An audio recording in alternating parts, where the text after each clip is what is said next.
time to duel.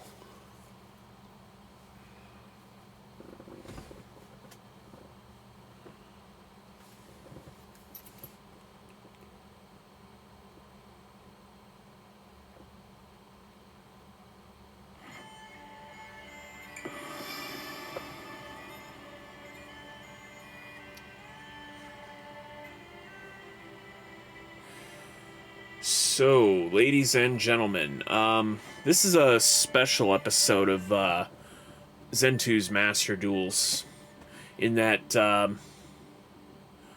well, first of all, let's... Oh, the event's not even going on right now? Wow, that is a short event. That's like, what, 12 days? Wind and water? Or water and wind, whatever. Okay, so anyway, this is a bit of a special duel. I believe we're up to... what number is this? What number would this be? Number 7? Yeah, Master Duel's number 7. It's a bit of a special duel, or a special episode, because instead of simply playing the game like normal, I want to show you something show you something that I'm working on prior to the release of a certain card or two that I have no doubt will probably make its way to Master Duel. And that is in the form of, well, Exodia the Forbidden One. Now, this deck here that I'm kind of working on this, but now obviously I don't have, like, certain cards in the game because they're not introduced yet, but,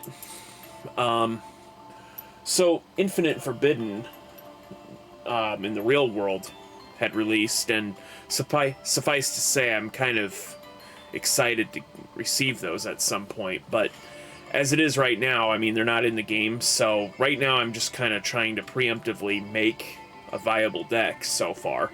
Now, obviously, the cards you see here in this deck profile probably won't be in the final version. Like, obviously, I'm not going to have the normal version of Millennium Golem or the Millennium Shield. Actually, honestly, I was kind of wondering why they didn't...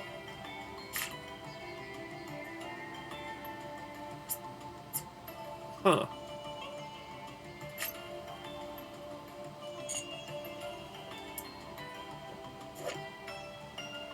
Well, that's weird.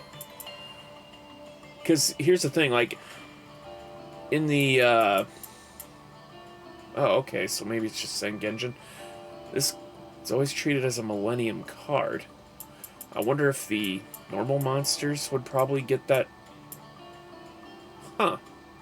I guess I never noticed that. Well, anyway, Infinite Forbidden, is a set that primarily focuses on a fusion version of Exodia. This guy right here. Now, this is the legendary Exodia Incarnate, but you get the idea. So obviously, these normal monsters will probably be replaced by their effect counterparts.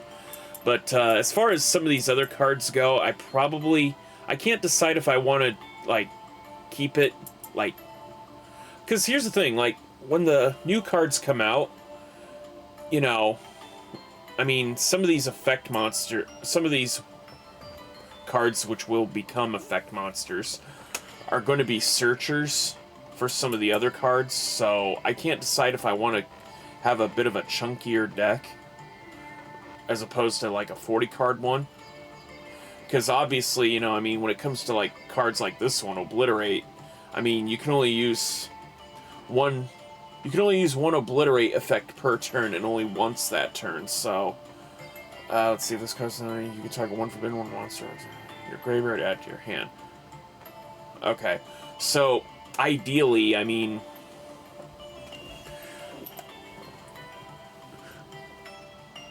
I'm already seeing some various, combinations we can perhaps do.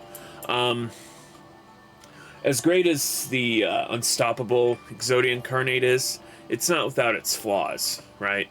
So, to address them, I do have a few other cards here, like you could probably normal tribute it.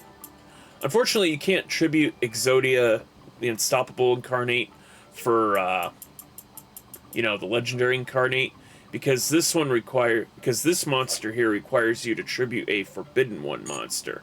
That is to say, the 5 pieces of Exodia here. But there are other combinations that I'm thinking about doing, you know. So, like, with Pseudospace, I mean, this is obviously going to be Wedju Temple when that releases, right? I don't know if I should add 1 or 2 of these. I mean, obviously, as far as normal monsters go, I'm probably only going to have the 4 pieces of the Forbidden One here. So, that said, probably only having 1 Heart of the Underdog might help. Not by much, but... And then, you know, I have Necroface here, which would probably help regain banished cards, that, especially the more or less the ones that are banished face down, especially. Because as far as I know, you cannot retrieve banished face down cards unless you have a card effect that explicitly lets you do it. Unless you have a card effect that explicitly lets you retrieve a banished card. That is face down or whatever. Or generally speaking, if you can retrieve those cards, it's usually like all or nothing, right? So, I don't know, I might run like 2 copies of Necroface. I just threw Exod Master of the Guard in here, you know, because, well, I don't know. Not that I would ever need to tribute, like, the Sphinxes. Oh, by the way, there's Pharaonic Guardian Sphinx, which is like an upgraded version of Guardian Sphinx. I mean, let's take a look at this real quick, right? So, it's a level 8 monster. Once per turn, you can change this card to face down defense position. You can only use each of the following effects of Pharaonic Guardian Sphinx once per turn. If this card is flip summoned, shuffle all monsters your opponent controls into the deck.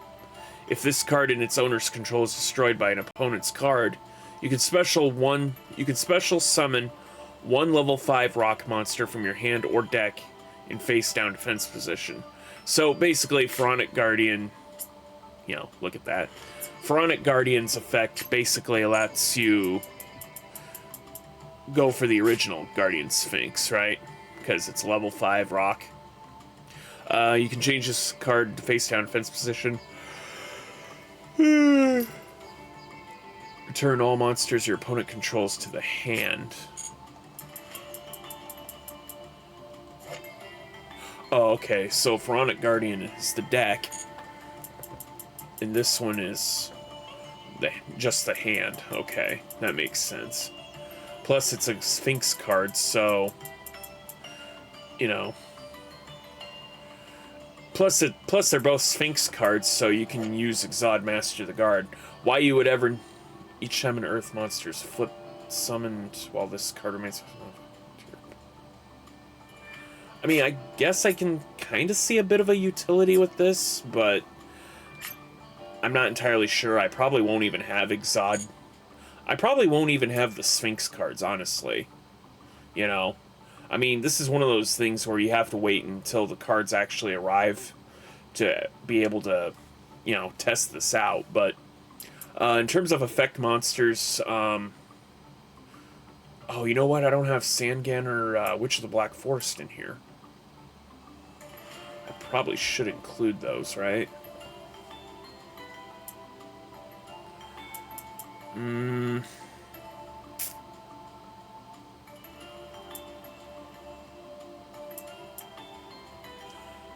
I mean, yeah.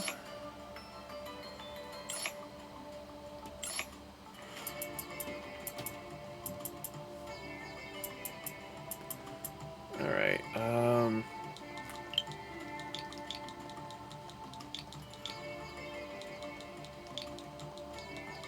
Sangan the Sangan.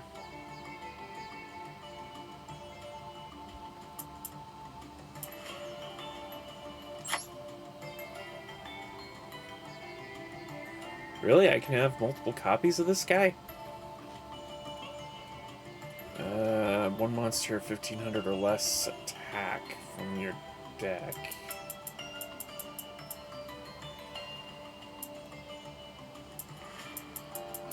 And it adds it to the hand, right?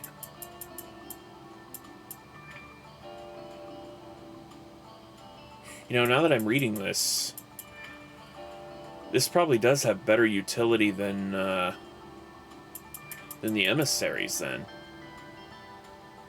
Right? Because, I mean, I can't get Sengenjin out, but I can still search for the Maiden card, the Millennium Shield card.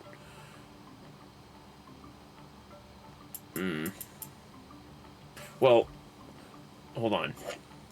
Related cards. Oh, I can... Wow, those are unlimited? Add one monster with 1500 or less defense. 1500 or less defense. Okay, again, can't get Sengenjin out. 1500 or less defense.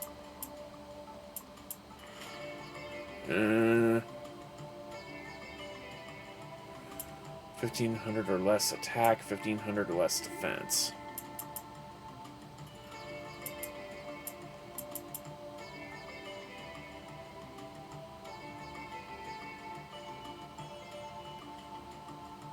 Okay, well this is...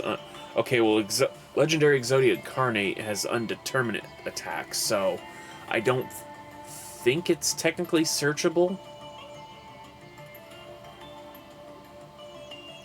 So, but it does have 0 defense. Gains 1000 attack for each... Okay, so it doesn't gain any defense from Forbidden One monsters in the grave. Okay. Okay, well. Actually, 2 Witches of the Black Forest would probably be better, right?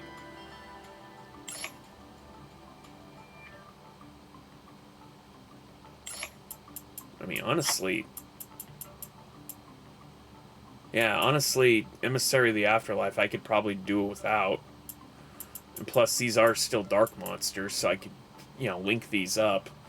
I mean, right now I got, like, Wee Witch's Apprentice, but, like, the whole... Oh, wait, no. No, because... what was I thinking? Because Sangan and Witch of the Black Forest, I think you can only use... Yeah, you can only use each effect of those once per turn. The Emissaries, on the other hand, you can chain back to back.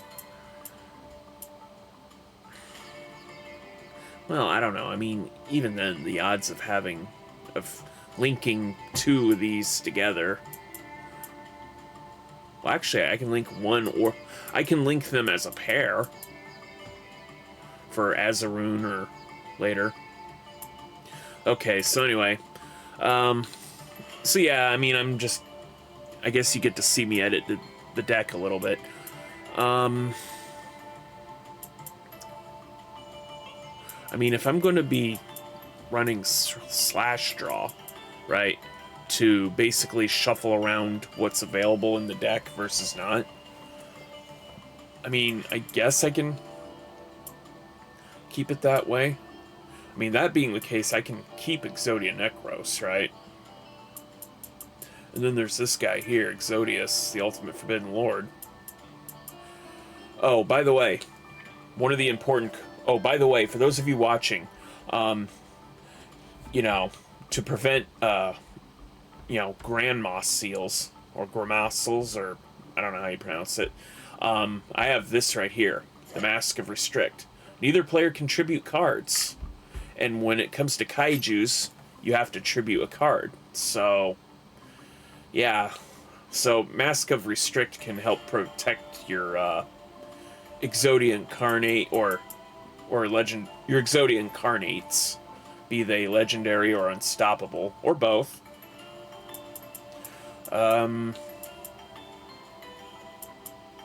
Let's see.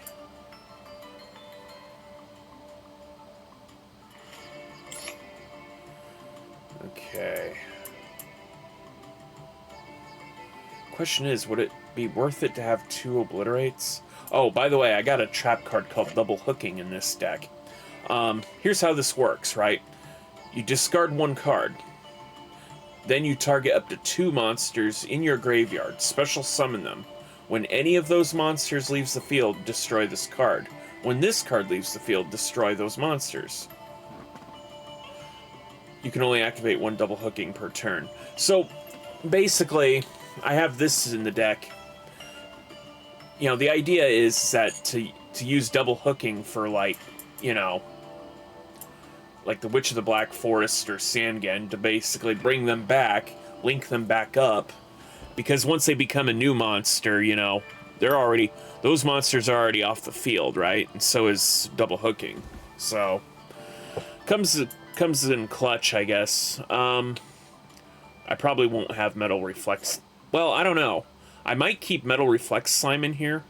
Actually, related cards.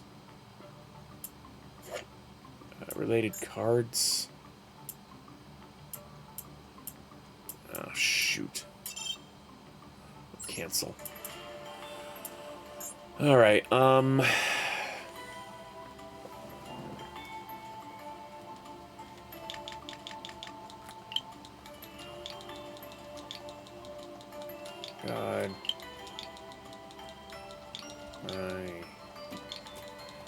Okay, God Slime.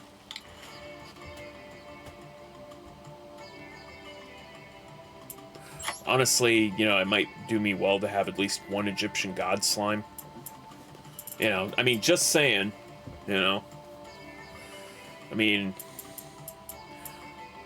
a monster to protect your life points until Exodia comes out. Oh, I also have this trap card. It's a very old trap card.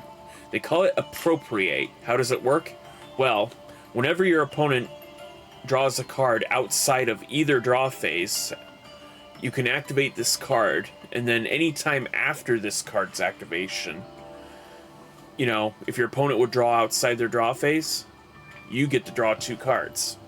So, you know, I mean, if you're summoning and, you know, so, you know, like, if you try to special summon something and they're like, oh, I activate the maxi, right? You can be like, alright, well, appropriate, you know? So, you know, for every 1 card they get to draw, you get, you know, with Max C, you'll get 2 in its place, right? And of course, you know, bringing yourself all the closer to, you know, winning instantly, right? Another strategy I have is, you know, like, the Unstoppable Exodia Incarnate, the fusion monster. I read the effects very carefully, right? It explicitly says that it's immune to destruction effects from your opponent, not you. So, if for whatever reason, like, you don't have a way to stop, if you don't otherwise have a way to stop, say, like a snatch steal or a change of heart, or some other way of getting rid of,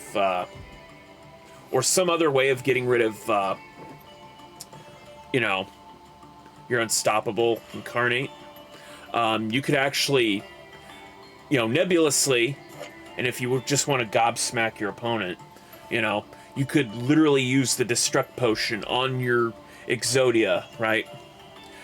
Select 1 monster you control, destroy it, and gain life points equal to its attack. So, yeah, like, if for some reason you have, like, an Exodia that's, like, very up there in attack points, like, I mean, it's not impossible, but let's just say, for the sake of argument, you have, like, a 20k Exodia, the Unstoppable Incarnate, you know, and your opponent somehow debated you into wasting your negates on frivolous cards, you know, to set yourself up for when they try to steal your Exodia, right? You could be like, not today, sir. And then you just destroy your Exodia, the forbidden, or your Unstoppable Incarnate, and you'll gain the life points So it's, you know, it's kind of funny, right? Like, the Unstoppable Incarnate gets its power from you, right? It gains more attack each turn it battles. Once per turn, each turn it battles, it gains attack points equal to whatever your current attack life points are, right? So if somehow, like, you have a 20,000 Exodia. Just use it and you get 20,000, 20,000, you know? Also, it probably isn't a... Also, just for the sake of argument, it probably will not be a good idea to probably have multiple Exodias, like... Because, you know, if you're flexing and, you know, you're not just straight up winning the duel, because that's the whole point of Exodia, right? You summon Exodia, you win, you know? You don't play around, you don't mess with your opponent, because, you know, opponents will capitalize on that, you know? They'll dunk on you and then jump from up and down from the table, say, now what, Holmes? And then, you know, I mean, I don't think I have to describe the scenario to you, but suffice to say, it would be pretty embarrassing for you if you had Exodia and they win against you. Just saying.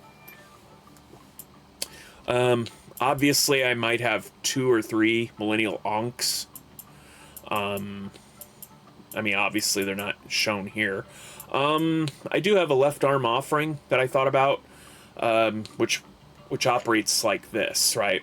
If you have 2 or more cards in your hand, banish your entire hand, add 1 spell from your deck to your hand. You cannot set spells or traps during the turn you activate this card. So I can definitely see a scenario where if you have like actually let me pull up Yu-Gi-Oh! Neuron here on my phone.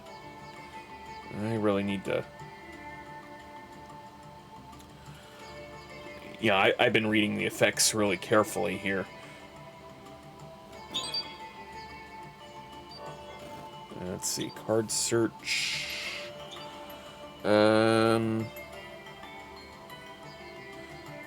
guess I want that one. Right, okay. So, one of the effects of Exod, Fires of Rage, basically says... In addition to it being like a complete board wipe of your opponent's entire field, with the exception, you know, besides the turn with which that trap was sent to the graveyard, you can banish it from the grave and activate one of its following effects. You can either add 1 Forbidden One monster from your deck. Oh, wow, you can add it from the deck? Oh, that can be OP too. Okay. Well, you can add 1 Forbidden One monster from your deck or graveyard to your hand.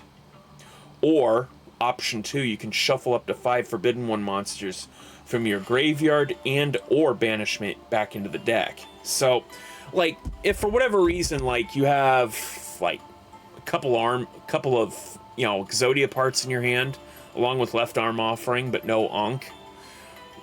You know, and as long as you have an Exod Fires of Rage in your graveyard, and it's not the same turn with which it was sent there, you know, you could just say, left arm offering, banish all of these, you know, give me the Millennial Ankh, which, by the way, is a spell, and then banish from the grave your Fires of Rage, and then just take all those Exodia parts back into the deck. Because in order for the Millennial Ankh to work, to summon Exodia, or the Unstoppable, you need to have 5 parts either on the field, in your hand, or in your deck, right? So, you know, there's one such strategy you could use, right?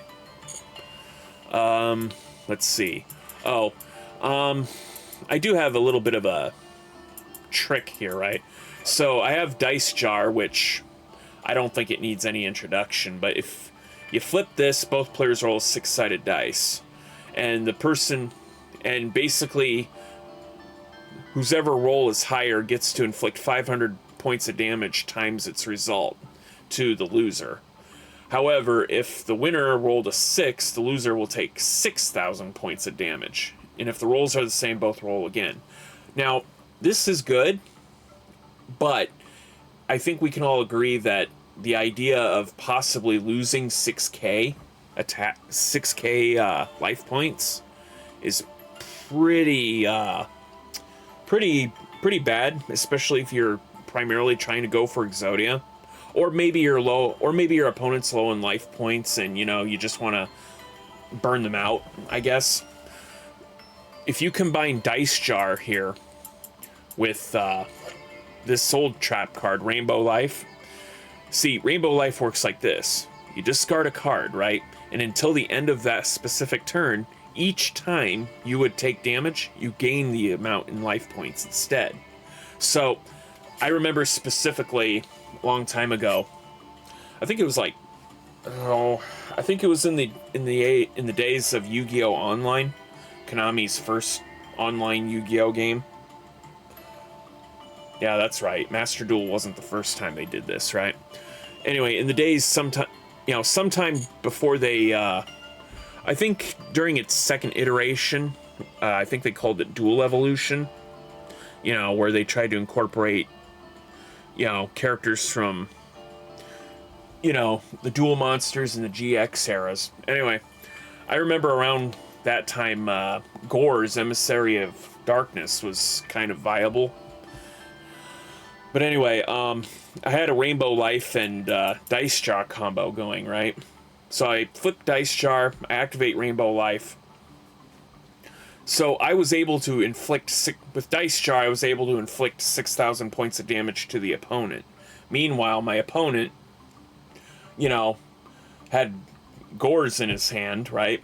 And so he uses Gore's as second and lesser known special summon effect, right? Which basically also lets you special summon Gore's, but if it's effect damage you take, you basically get to inflict the same damage to your opponent as you suffered. Well, unfortunately, Rainbow Life lasts until the end of the turn, so not only did I burn my opponent for 6,000, but thanks to my opponent, I also gained 6,000. So, suffice to say, I think he scooped. So, yeah. But, you know, I mean,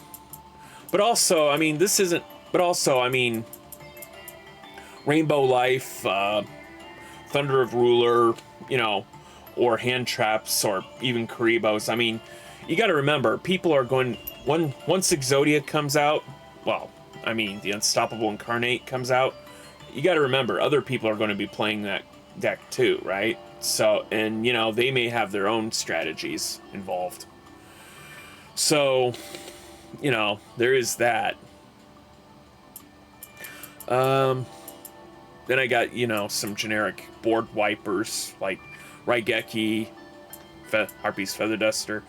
I don't know if I'm going to have...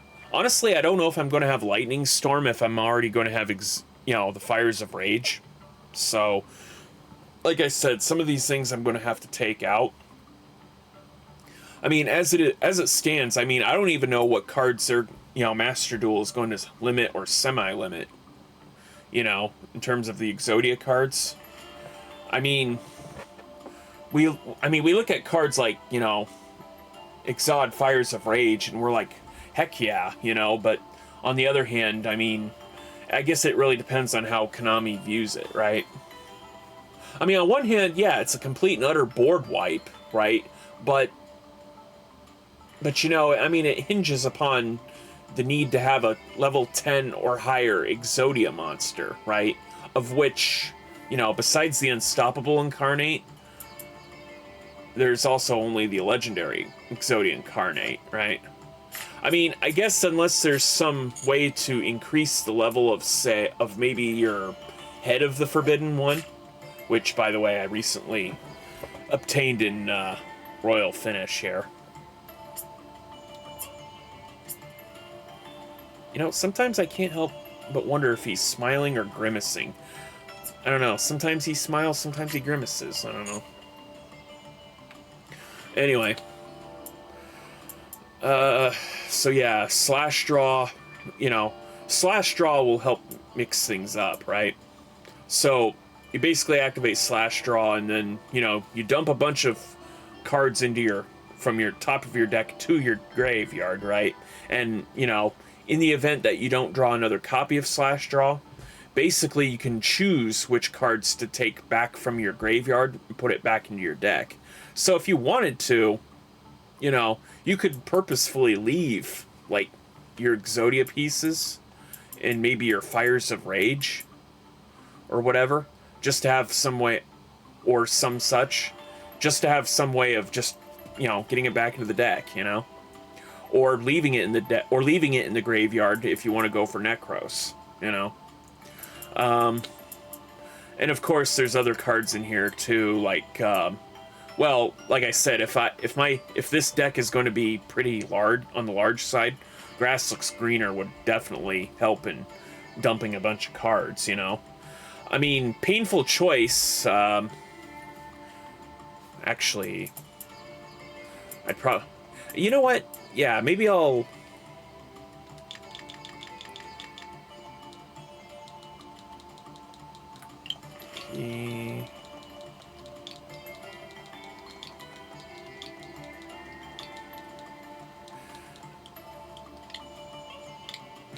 Okay, Painful. Oh, there's other Painful cards? Painful Escape. Tribute one monster, add one monster with the same original type, attribute, and level, but a different original name from your deck or graveyard to your hand.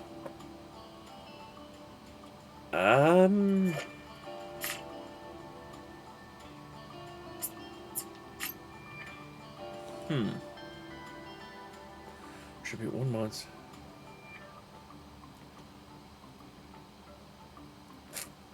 I don't know. I mean, for this deck, that would be pretty niche, right? Tribute one monster, add one monster.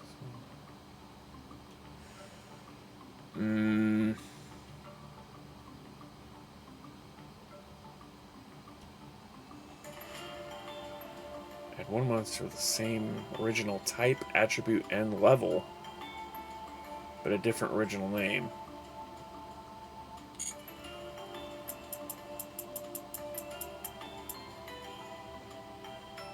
And this card is destroyed by battle and sent to the graveyard. Okay.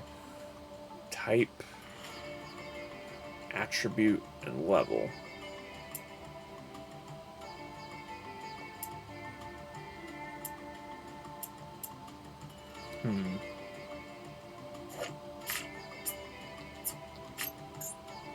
Hold on.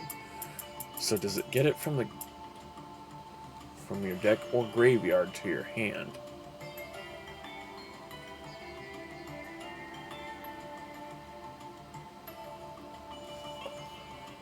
You know, now that I look at this, I don't know if well, I don't know. I mean, I don't think I think Painful Escape might be too slow for this, right? Because, I mean, don't get me wrong, the gears are turning, right? But I don't know if it'd be worth, like, if I had Exodius, right? I mean, I can see maybe tributing Exodius, ditching Exodius to get a legendary Incarnate in my hand, you know, or maybe if I want to purposefully, you know, get rid of one limb for another.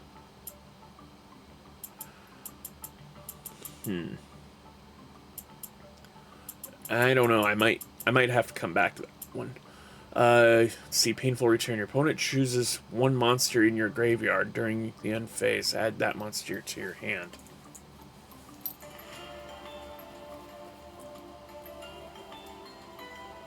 Oh, okay. Well, suffice to say, I don't think the opponent is going to pick something that's particularly helpful unless it's the only monster, unless it's the only thing in your graveyard. Painful Decision. Send one level 4 or lower normal monster from your deck to the graveyard, and if you do, add one monster with the same name. Okay, well that's not going to work. Alright, okay, so parameters here.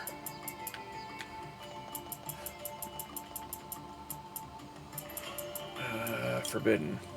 Okay. Okay, so this is the... Okay, so this is the card that I guess they've already forbidden long ago. Okay, so Painful Choice. This was a card that Gozaburo Kaiba used in the anime. Basically, you select 5 cards from your deck, show them to your opponent. Your opponent selects one card among them, add that card to your hand, and discard the remaining cards to the graveyard. Gozaburo Kaiba basically used this to almost guarantee that he would be able to summon Exodia Necros. But, being the anime, I mean, there were some shenanigans, I guess, but,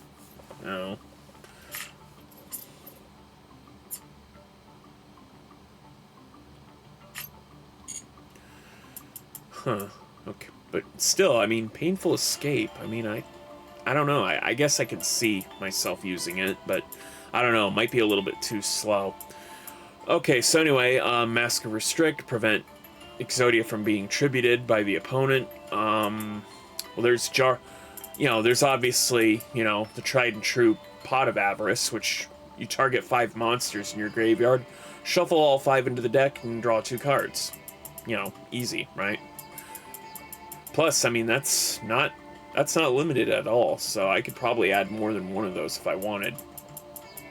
Then there's Jar of Avarice, which basically allows me to target any 5 cards in the graveyard, except for Jar of Avarice, shuffle all 5 into the deck, and draw 1 card. So, again, a way to recycle your resources, I guess. So let's see. Now, obviously, we have Exodius, the Ultimate Forbidden Lord, which basically works by putting all the monsters in your graveyard back into your deck. Yeah, no joke. Like, that's just how it works. There is another card. Oh. Let's see. L and Y? Filter reset. Okay. Oh. Hold on. W-A... Wave motion?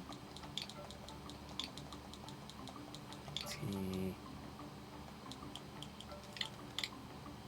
Wave motion.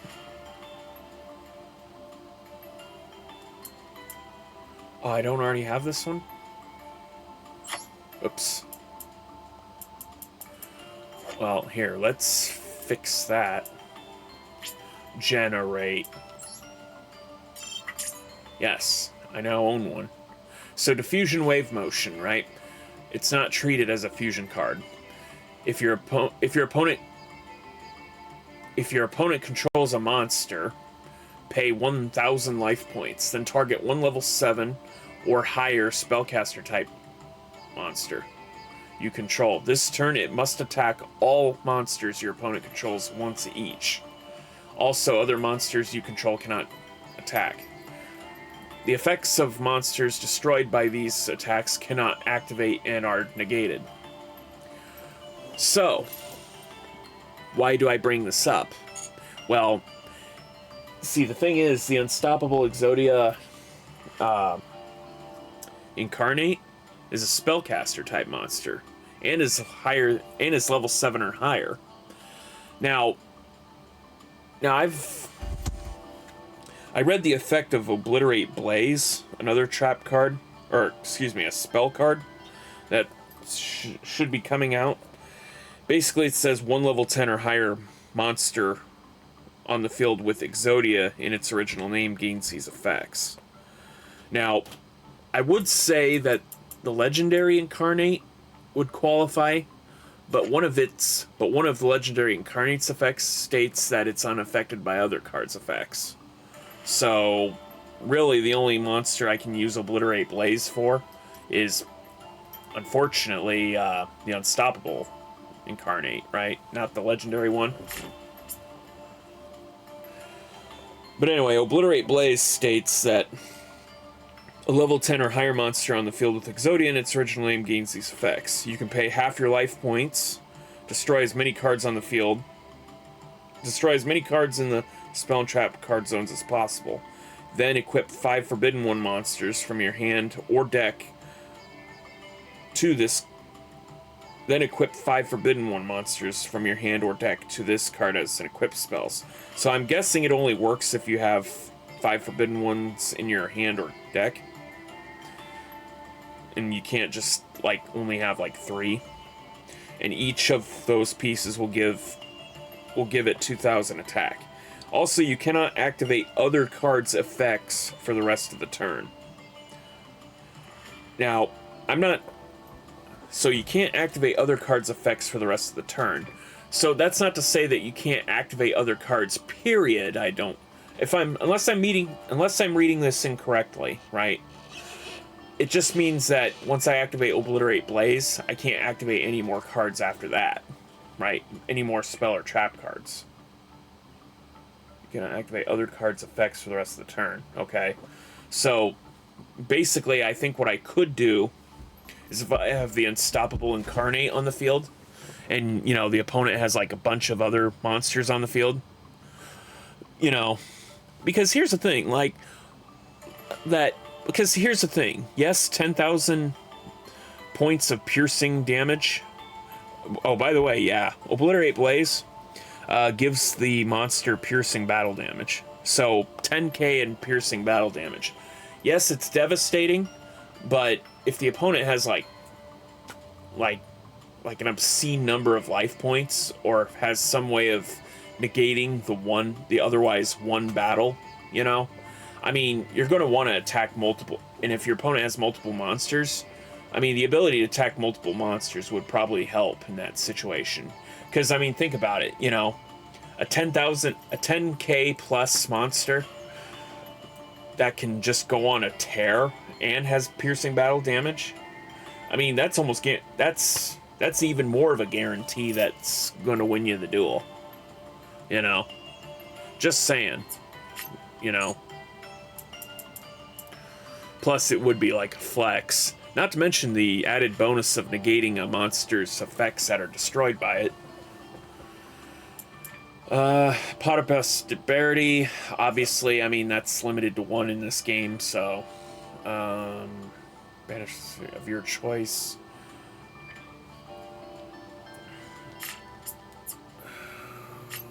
From your extra deck, huh? I mean, I suppose I could...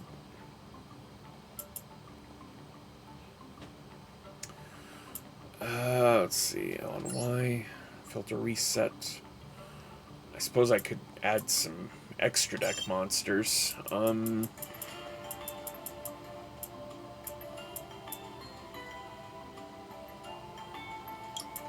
Fusion, Link.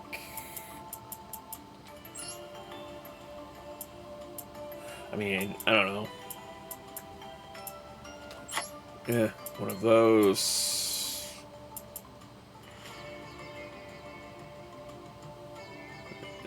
One of those.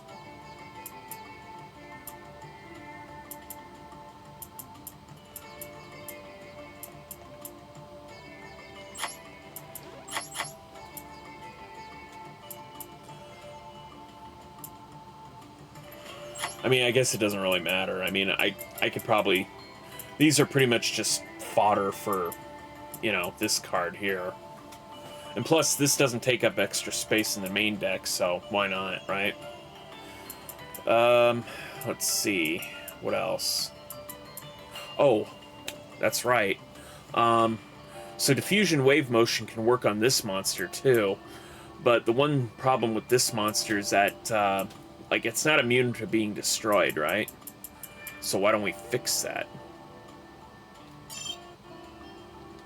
Oops. L and Y. Filter reset.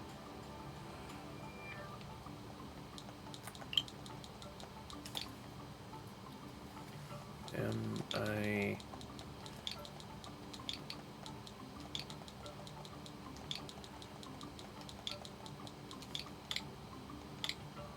Mist Body.